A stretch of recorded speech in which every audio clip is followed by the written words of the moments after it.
React using Visual Studio. Mostly on YouTube, you will find videos in which they connect .NET API with React using Visual Studio Code. But in this tutorial, we are going to use Visual Studio. This one, Visual Studio 2022, an official version. Now we will see what is API and what is the need to use the API. Suppose we have one website whose code we have written using JavaScript, and we have another, and when user enters some website, for example google.com, then it goes to API, and this API transfer this request to server. But this server is written in some different language, for example Java or .NET or Python. Then how these two different languages will communicate? To bridge this gap between these two different languages, API is Application Programming Interface, which provides interface between the web user as well as between our user. Let me change the pen and increase some boldness. The how we can connect our user application and server. The API provides us the gateway for it. API provides us some HTTP verbs which help us to connect both the server and website. The HTTP verbs are standard version which gives us what process will be done when we use a particular verb. For example, let me type it. We have multiple types of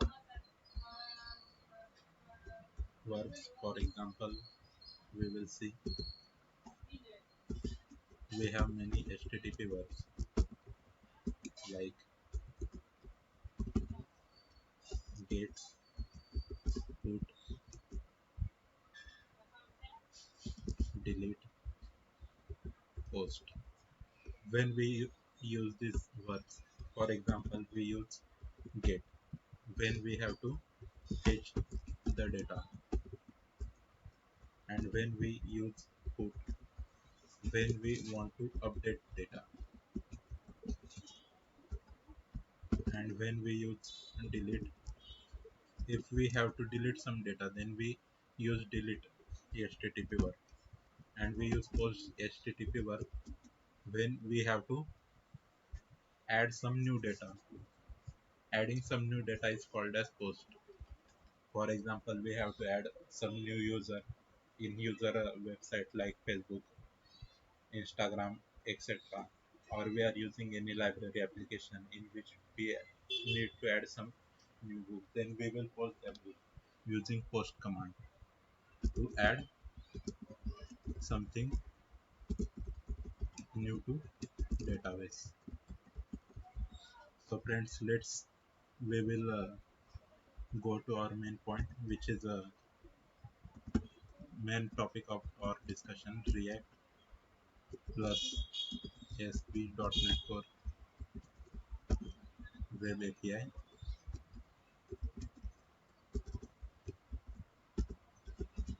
using Visual Studio Code 2022. This will be going to be the video of two parts. First part, in this part we are going to build an API. I will show you how to create APIs and how to build them, and in next part I will show you how we can connect them using React in Visual Studio Code, and I will show you how to run them on Visual Studio Code. Sorry, in Visual Studio. Generally the videos you will find on YouTube will be using Visual Studio Code, but I will use Visual Studio. So let's begin.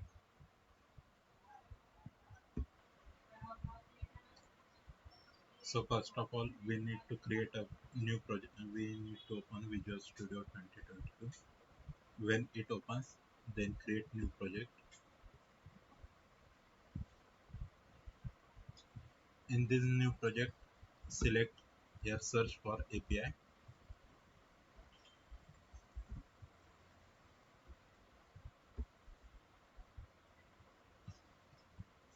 Here you will get ASP.NET Core. You need to careful about this core web API. This is C Sharp, Linux, Mac OS, multiple platform .NET Core web API project which we need. You have to select the first one with this symbol. It is in C Sharp. This is in F Sharp.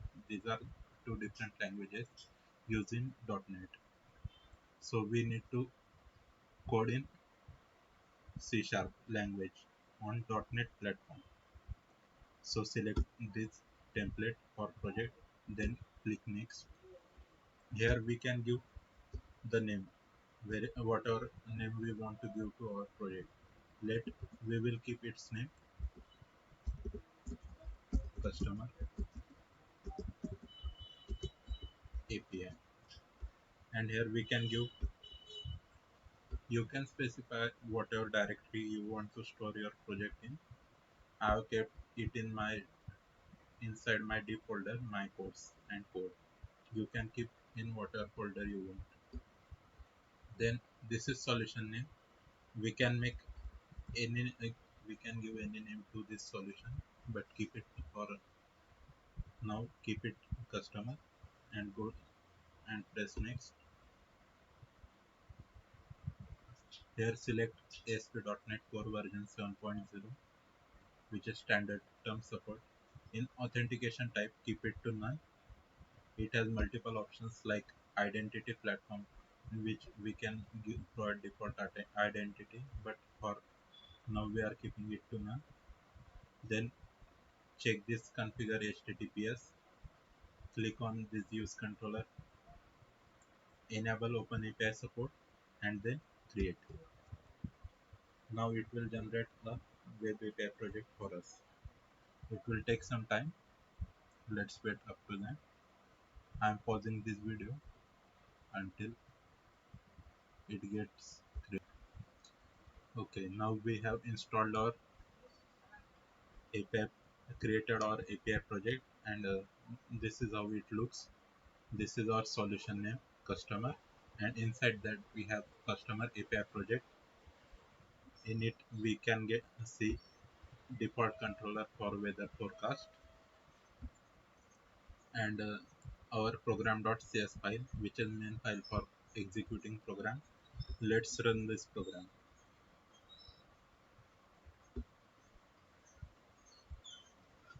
It will now start to run the program. It will run this program.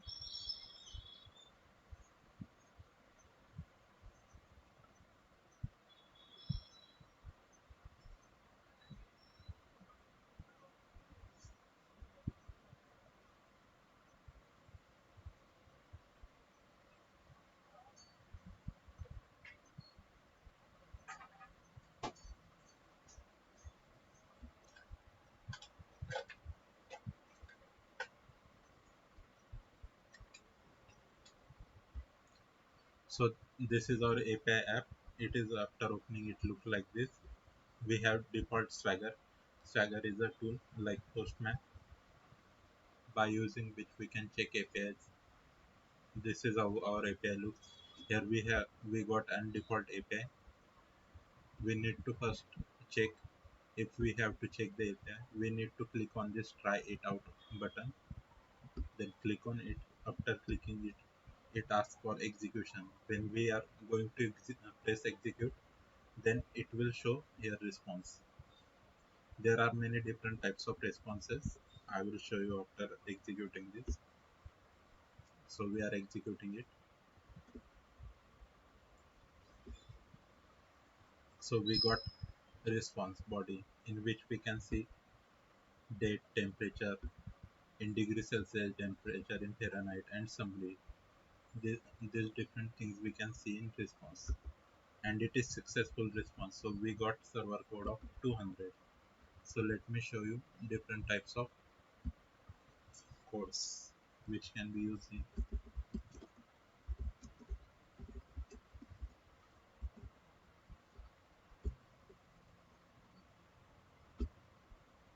This is official Mozilla developer website in which we can see multiple codes.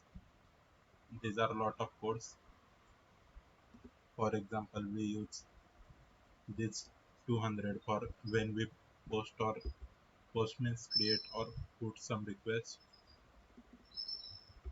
We got this 200. Okay, when we are doing any performing any operation and we got successful result, then it can be any operation, delete, post, put, trace, any operation.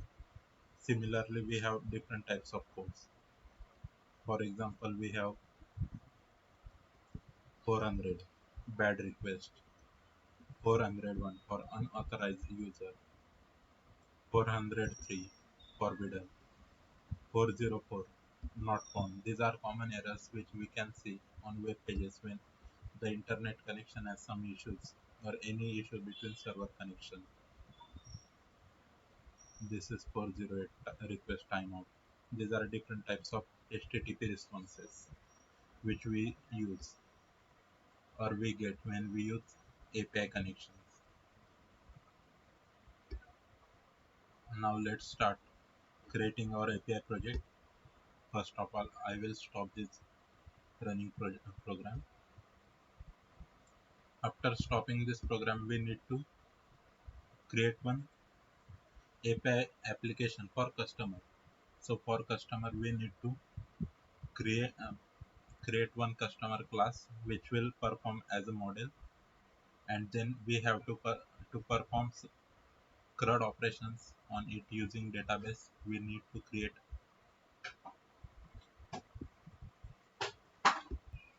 So let's start building our API project. First of all, we need to make a connection to our database. For that, we need to create a setting which will be a connection string, and it will create a default connection with database in which we are going to give database name, what table we are going to store in it, all the things.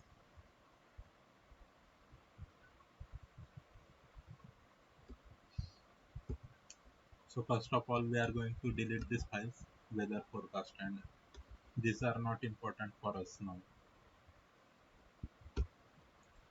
Let delete it, and for controller, let us delete this weather forecast controller because it has no use for us now.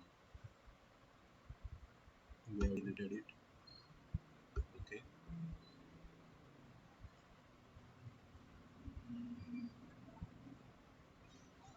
Now we need to create one folder called as model, add new folder called as models, in which we are going to create one class, add a class with name customer.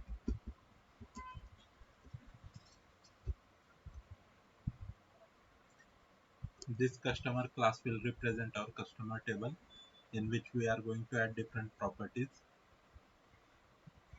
and these properties are going to be used later as the columns in our tables that we are going to create in our database. So let me create another folder which will be data, add new folder, data, and in this data we are going to create one file which will connect our APIs to our database, and it will perform the work of dependency injection. So let's begin. First of all, we need to create open app settings.json. After this allowed host, we need to add our connection string. So I have copied this connection string here, and you have to also copy this similar string. I will give its link in the description. I will provide its text file in description so that you can copy it and run your application. So let some add some dependencies which are required us for doing this operation.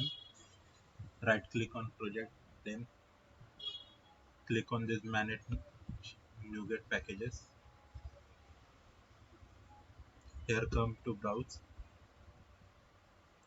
and search for SQL Server.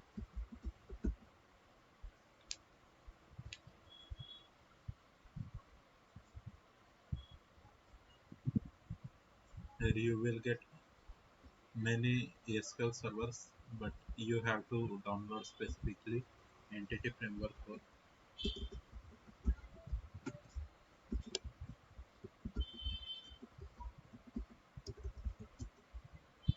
SQL Server. First of all, install this Microsoft Entity Framework Core.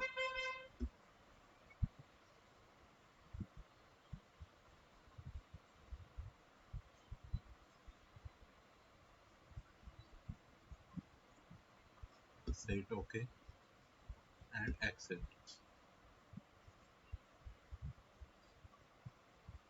One thing you need to keep in mind is that you have to install all the packages with same versions. If it is 7.0.10, then all should be 7.0.10. Then we are going to install the next, which is must for our migration. Let first install server. Microsoft Entity Framework Core.SQL Server. This is our second package which we need to install.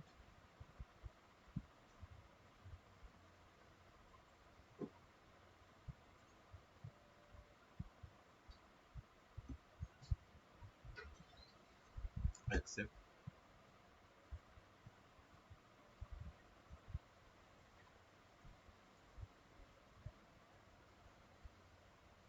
Okay, it's installed.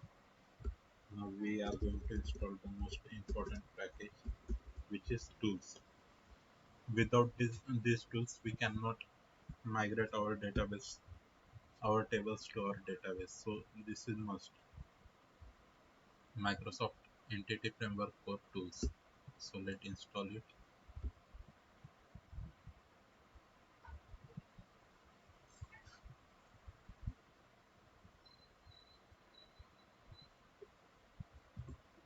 Okay, I accept.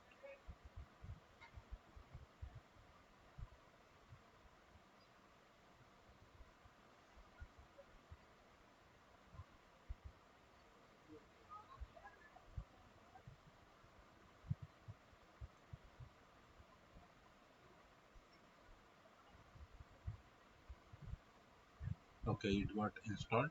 So we will see how to migrate our database and how to make connections after some time. So inside this connection string, you need to make sure you will write this string in exactly same way what we have written. Let me explain what it has written. We are writing server name, which is this MS SQL local DB, and it is server which is locally running on our machine. If you are not using SQL Server Management Studio, then you can use it from Visual Studio. For that, you need to click on Edit button. There are button after file there is Edit, and after it View button. In View button, you need to open SQL Server Object Explorer, and when you click on it, this window will get open, and in this you need to click on SQL Server, and that server you can see this MS SQL local DB. So in server we have written this local DB, MS SQL server DB. Then we need to give our database some name. I'm giving here customer db1. It will be the name for our database inside this server, and we have to provide this two lines: trusted connection is equal to true, and then multiple active results set true. After it, we are going to create a class inside this data folder, which will be our application db context class.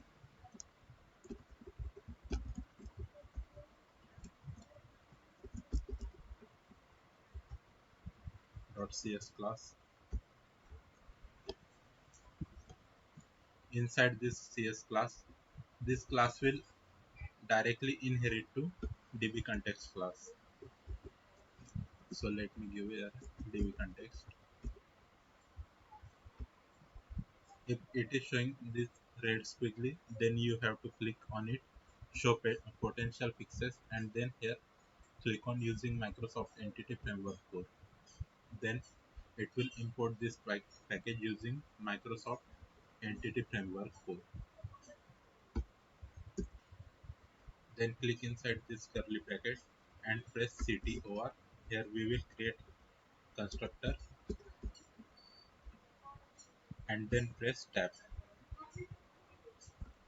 After pressing tab, we need to provide here options, and then we need to make sure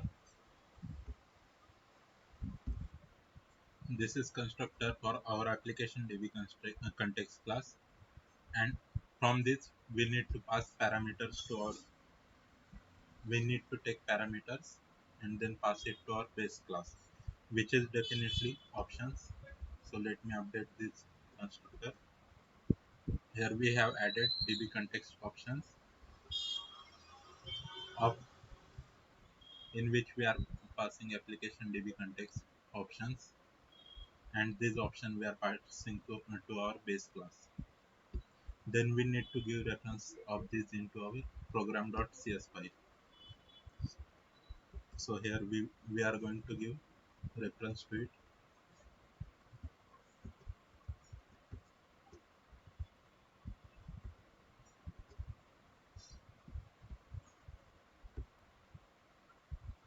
Okay, add this dependency inside this program.cs file, in which builder.services we are adding db context for our db context class, which we have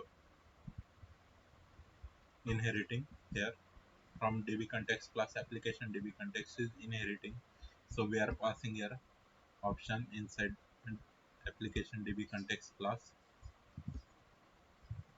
So here we have given reference at db context of application db context class, in which options, and these options we are passing as lambda function, and in options we are using SQL server, and here we are building a configuration get connection string default connection.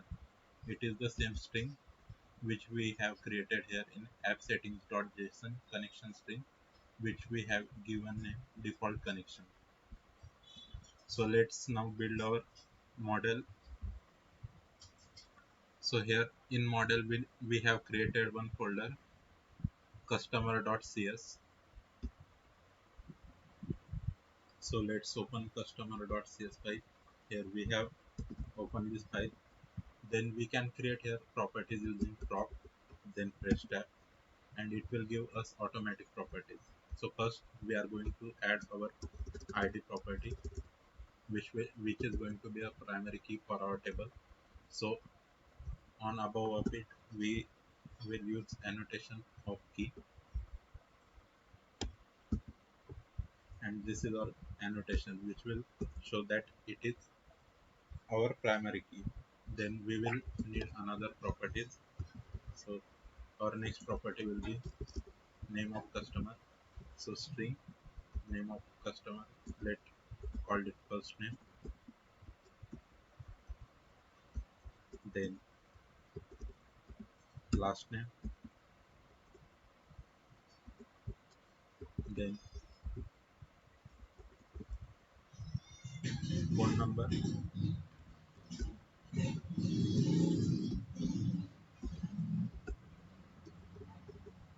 phone number, then public string.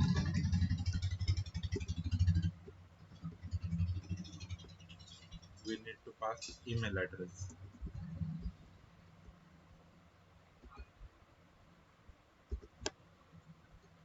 So these are properties. After it, we will annotate them. For example, we will set the maximum limit for first name. If we have to need to keep only 30 letters inside first name, or last name 30 letters, or we have to set limit that our phone number should not be greater than 10, 10 numbers, 10 digit numbers, or this email is of type email address. Then we have these annotations. There are different types of annotations. Let's start by one. Why we use these annotations? Some reason why we use data annotation. If we have to check data validation, means the given thing, if we are checking the email given by user is email or not, then we will use email address annotation. If we have to show same thing in table in different type, then we can use for data mapping, model binding, and concurrency control. Let them go. These are not important, but let's see one by one data annotations. This is first annotation which is required. Required means if user does not enter this field, then it will give error. So it is must. Range means if we are asking for some quantity, if customer orders some order, then we can limit his orders by giving range. You can order between 0 to 100 items, or specifically 1 to 100 items. Then we have string length. This string length means we if we have parameter name, then we can give it 50 letters inside that name word. Then these are regular expressions. If we have to say it is email address, then we can use data annotation email address. For credit card, it is credit card. If we want to give some data type, for example, we are using date time, date of birth, then we can mention the data type of it. It is date time. If we have to display something, for example, we have the string name, but on screen we have to show user it as product name, then we can show this like display in bracket name is equal to product name. These are different types of annotation which you can see by visiting this URL. So let's come here and I will add annotations here.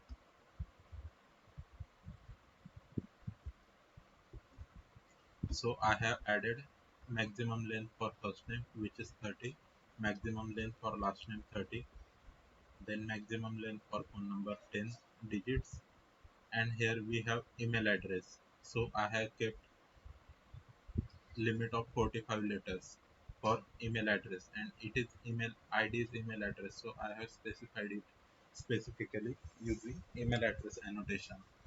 So let's now we have completed our database connection setting. Here we have in application DB context we have created connection string, and here in application DB context we have inherited from DB context class, and in this program.cs file we have connected both of them, the application DB context and the default connection string. Now now it's time to add migration to our database. So click on tools.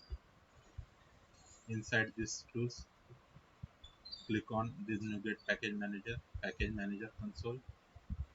Inside this package manager console, we are going to add migration. So add migration, we are going to add customer table, customer database. So I will write it customer DB, and it will start adding migration.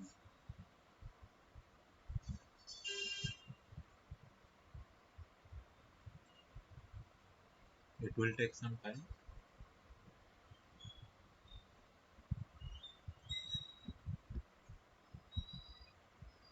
Here you can see our migration is added successfully, and it is saying if you have to undo this action, then use remove migration.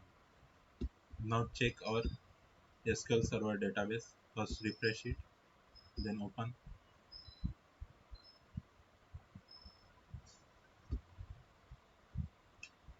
this database. Inside this database, we are not able to see our customer one database. Why? Because we have added migration, but we have not added it to database. So when we need to apply any change to database, then we have to do update database, and then add. After this, it will start build started, build succeeded, and it will add it to our database. So it is showing done, means it has added. So let's refresh it again. Here now you can see we have successfully added our customer DB database, and this is our customer DB file. In this customer DB file, as you can see, we have two methods. One is up and one is down. Up method is with what we are adding into database, and down for what we can remove from database.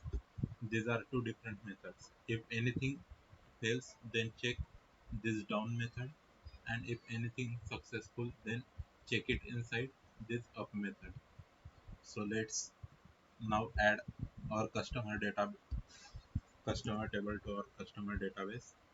So public db set, then add our customer,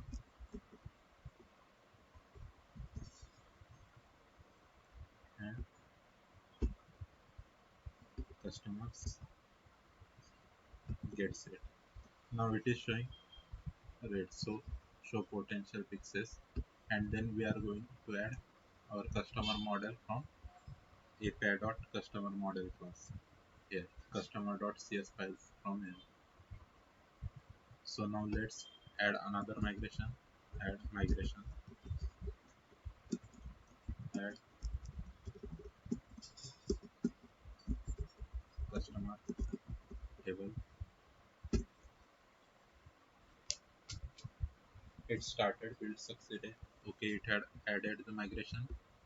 Again, if we refresh our database and open our customer database and see inside this, we cannot see any table because we have not updated this. So first we will update it. Update database and press enter.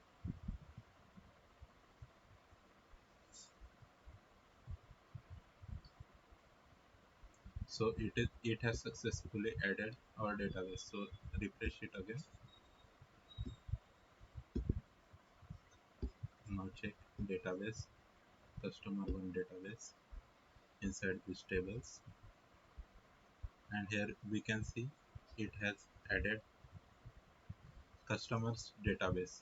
A customer's name it has taken from here. We have given customer's name from here. Okay, now we have created this. Now we will start working on APIs. Okay, now it's time for create controller. So click here on controllers folder, right click, then add class, but specifically we want controller, so I will click on controller. Here you have to select on this API, and inside this API we need to select this empty. If you click on this below API controllers, then it will readily give you all the codes which you need to perform the CRUD operation.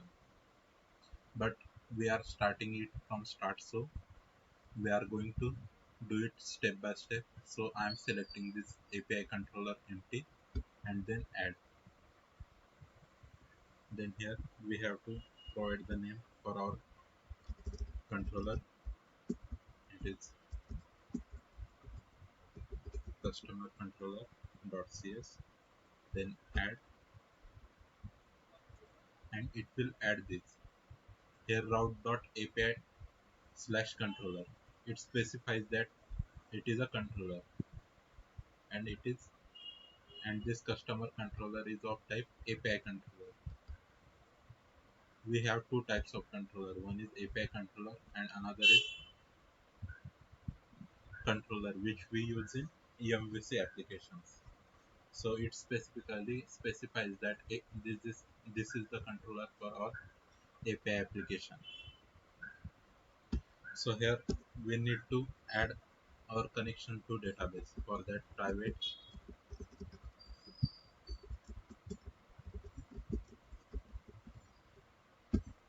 read only application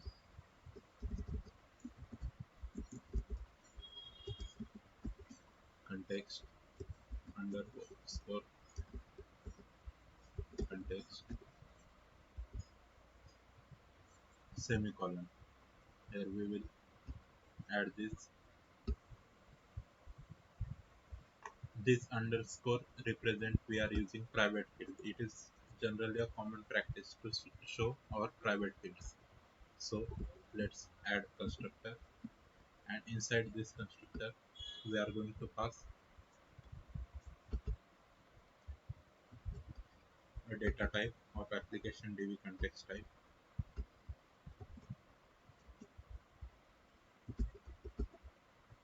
context, and here we will assign this context to our underscore context.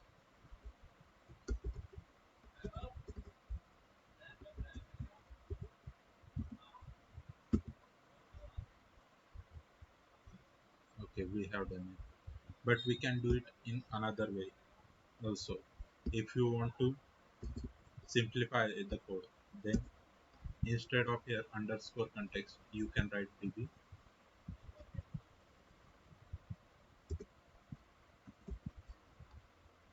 and here also you can write db, and here you can write this dot db is equal to db, and it will also do the same work, but we don't want to do it.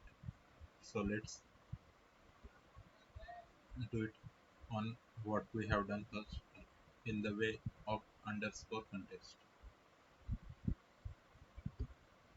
or we can do another way.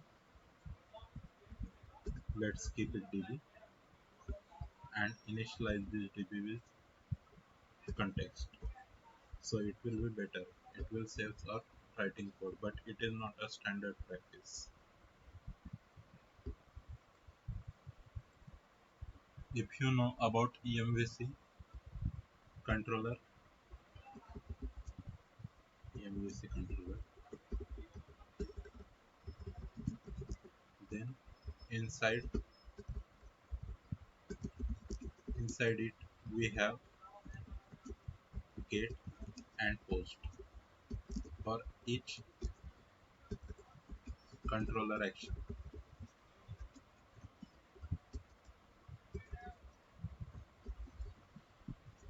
But when it comes to our API, we generally use only one option for each action. Then you will think, what is this action and what are these things? So let me tell you. Consider we have one website. This is our website, localhost 7127, employee and create. Inside API we have one extra.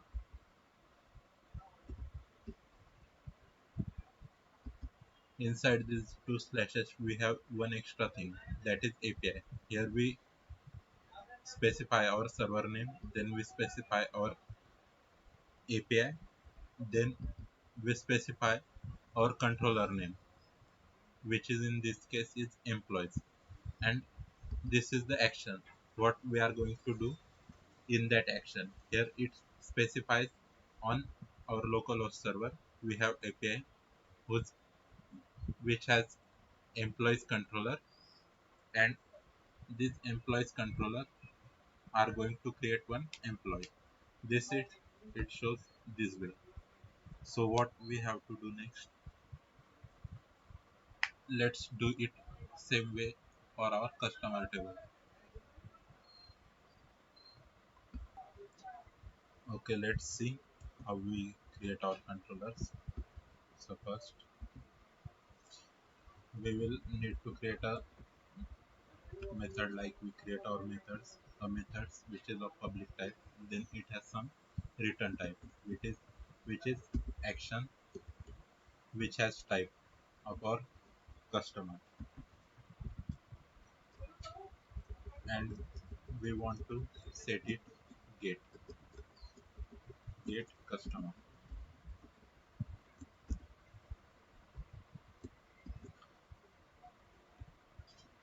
and inside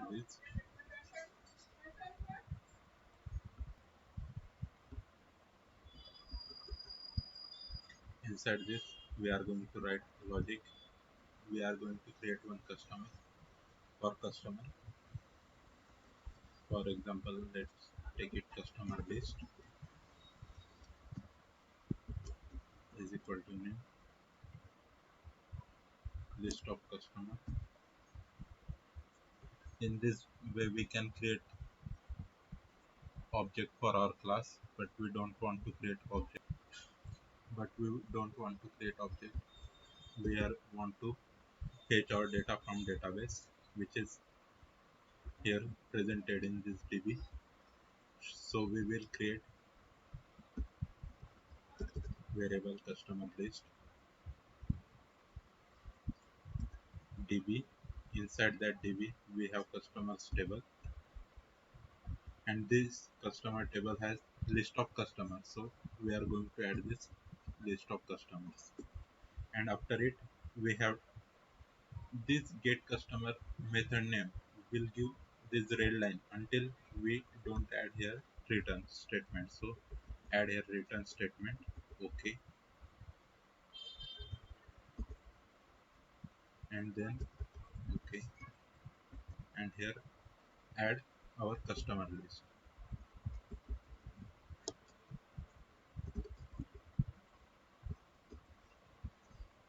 and that's it. It has given us the customer list.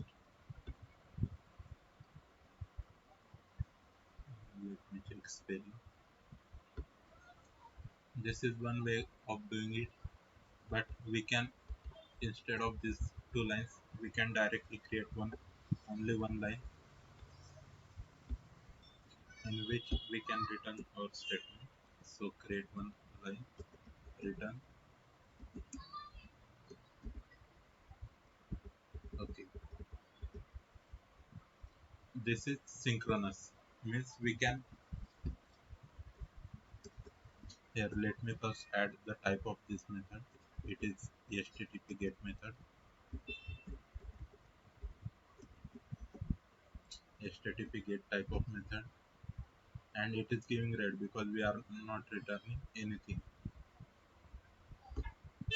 And we have, this is synchronous, means the first thing which will happen, it will show that, and we need some time when we are fetching some data from our database.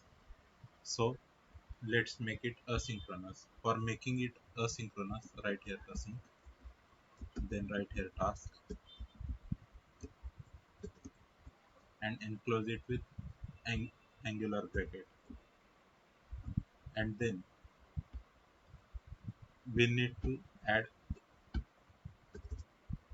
await keyword in front of every line where we are doing some operation or on the database. Here we are doing fetching our list of customer from this database, customer database, and we need to make this toList method also asynchronous, and here it is, and we can directly pass this without storing it inside the variables. So let me cut it and let me return it. Return. Okay,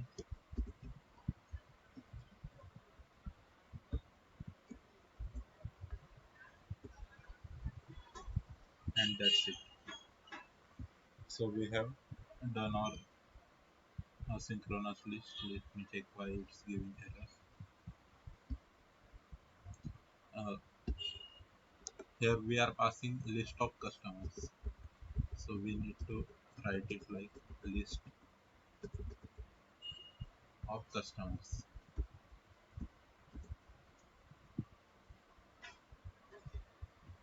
Okay, and then what else? And here why it is giving error, because here we have action result, which our compiler has given just action, so it was giving errors. Now it will work fine. So let's run our project, and if everything is fine, then our project will run smoothly. So let's wait for running our project. I'm pausing video until it.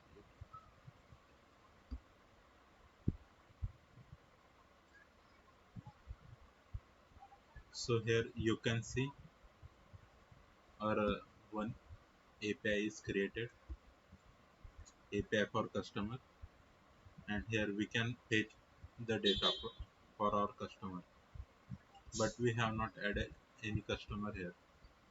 Still we will try to fetch the data, and let's see what happens.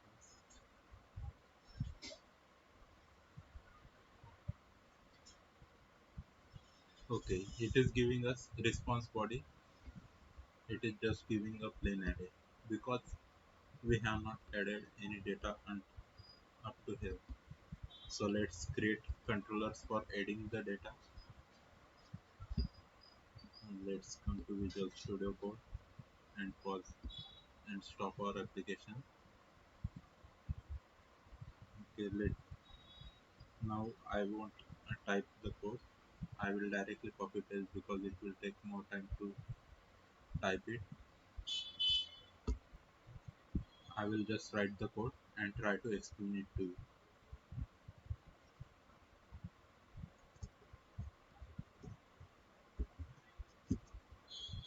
Here we have written get method. It is same like we have done above, but here we are fetching customer with our ID.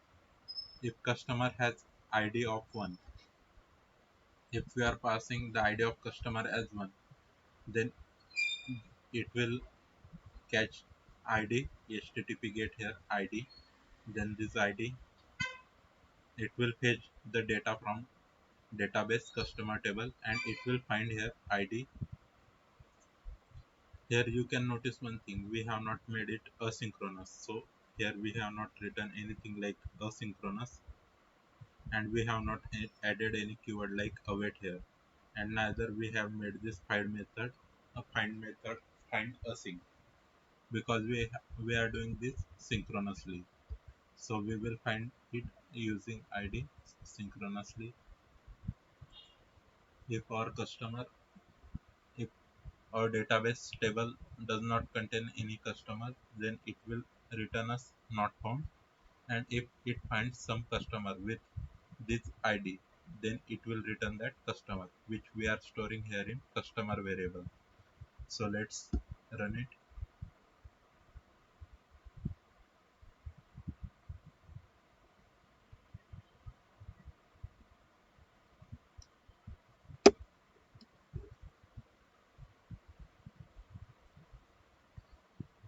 Here you can see we have successfully created API for customer ID.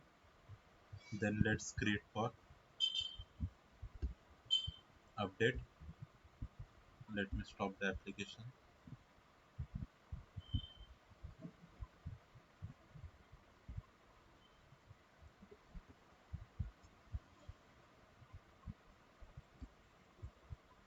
Here for creating customers, I have added creating means post, as I have told you in the beginning of this video.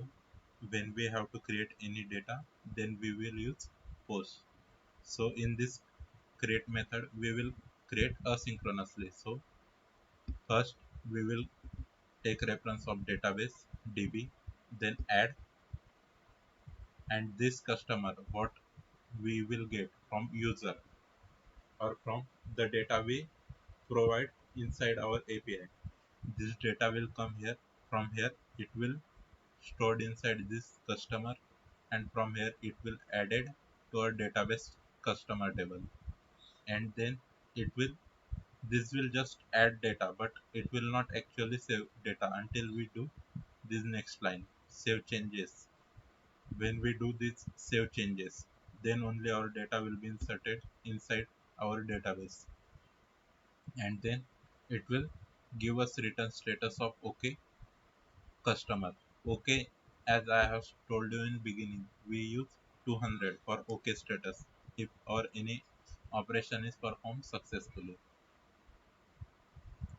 Then for update we need two things.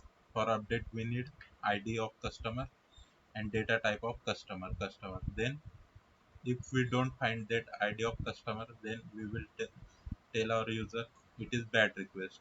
And if we find the ID of user, then we will load that user from database. So we will use db.entryCustomer.state,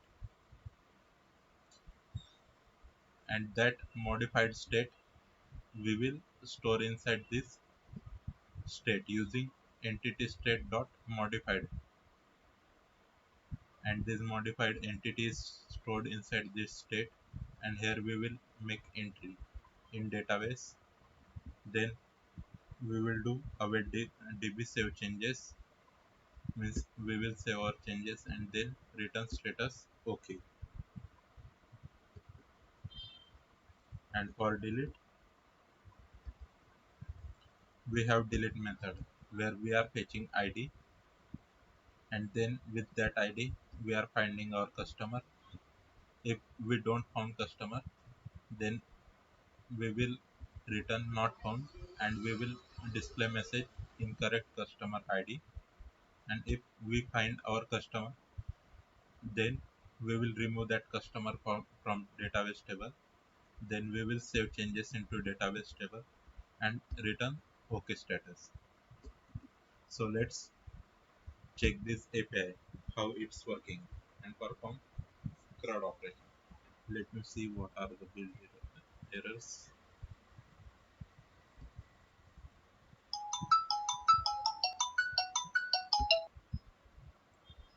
Okay, so we will run our project, restart it, stop, then restart.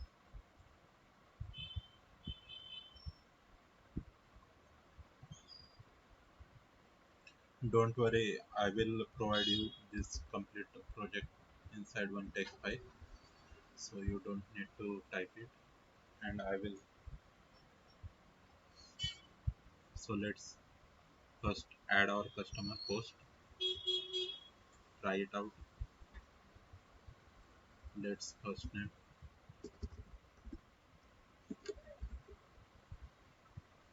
user,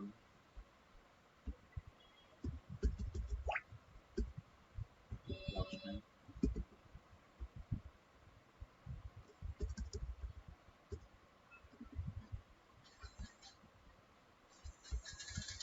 phone number,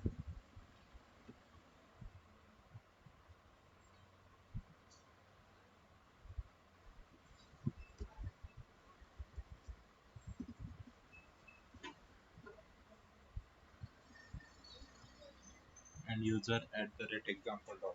this is how we have provided this data, and let's submit this data.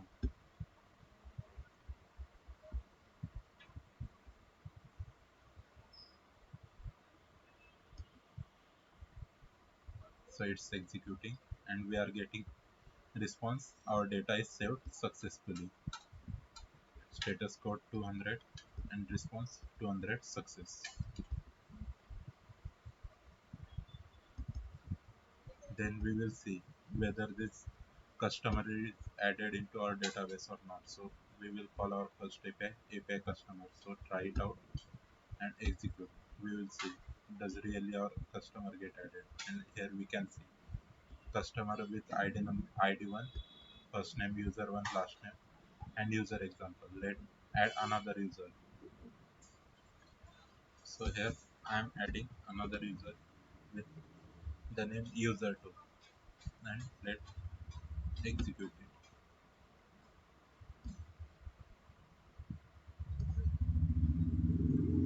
So here successfully we have added user2 to our database,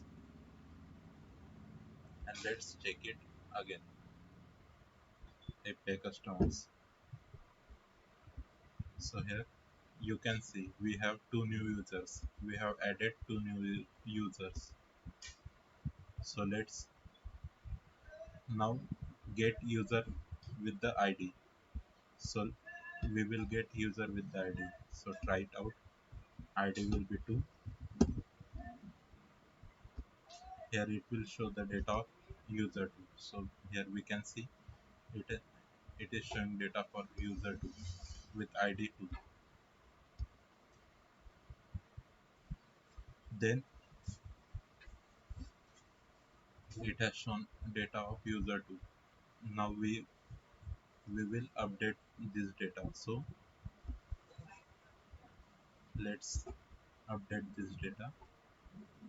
So we will update the data for user 2. So we will make changes in the name of our user.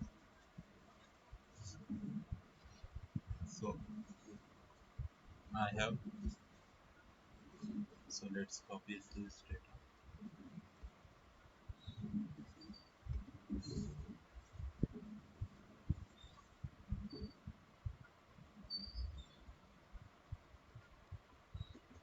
Let me copy this data, and we will copy modify this method.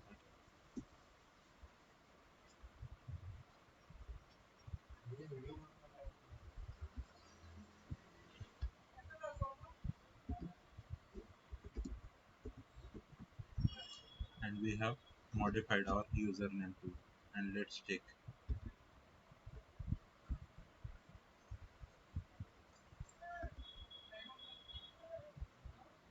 So it's giving success. So let's check whether this information is updated in our database or not.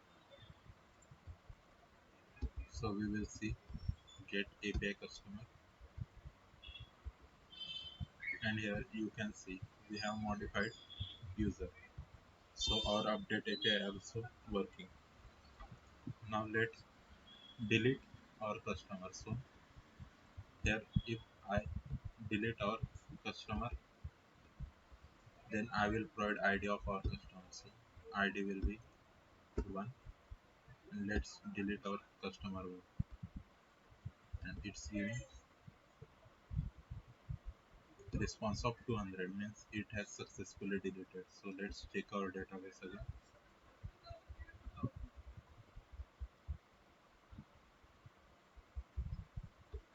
and execute.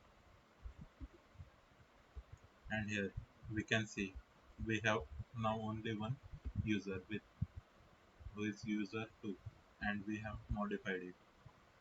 So friends, this is first part of our CRUD operation using ASP.NET Core and React.